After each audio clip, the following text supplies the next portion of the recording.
უსაფრთხოების გარანტიები უკრაინისთვის და ზელენსკი პუტინის შეხვედრის ორგანიზება. ესაა თეთრ სახლში გამართული მოლაპარაკებების მთავარი შედეგი.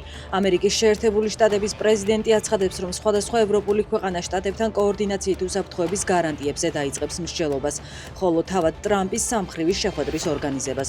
ტრამპის ცნობითვე ზელენსკი პუტინის მოლაპარაკებებს თავადაც დაესწრება, თუმცა დრო და ადგილი ამ ეტაპზე უცნობია.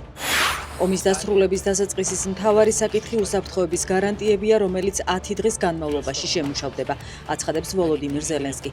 ის ამბობს, რომ შტატებიდან არსებობს პოლიტიკური ნება ამ გარანტიების უზრუნველყოფისთვის. რაც შეეხება პუტინს, მისი თქმით, შეხვედრა უნდა მოხდეს ყოველგვარი პირობების გარეშე. ტერიტორიების საკითხს ჩემსა და პუტინს შორის დავტოვებთ, ამბობს ზელენსკი. როდესაც უკრაინის უსაფრთხოების გარანტიებზე ვსაუბრობთ, ჩვენ ვსაუბრობთ ევროპის კონტინენტის უსაფრთხოებაზე, განაცხადა საფრანგეთის პრეზიდენტმა ტრამპთან შეხვედრისას. გერმანიის კანცლერი ფიქრობს, რომ პუტინს ზელენსკისთან შეხვედრის გამბედაობა არ ეყოფა. ნატოს გენერალური მდივანი კი აცხადებს, რომ უკრაინის ნატოში გაწევრიანება შეუქცევადია. ოვალურ კაბინეტში ტრამპისა და ზელენსკის დახურული შეხვედრის დაწყებამდე უკრაინის რუკა შეიტანეს, სადაც მონიშნული იყო ის ტერიტორიები, რომელსაც ამჟამად რუსეთი აკონტროლებს. მე ვიკამათე რუკაზე ოკუპირებული ტერიტორიების პროცენტულ მაჩვენებელთან დაკავშირებით. ამაში ძალიან კარგად ვარ ჩახედული.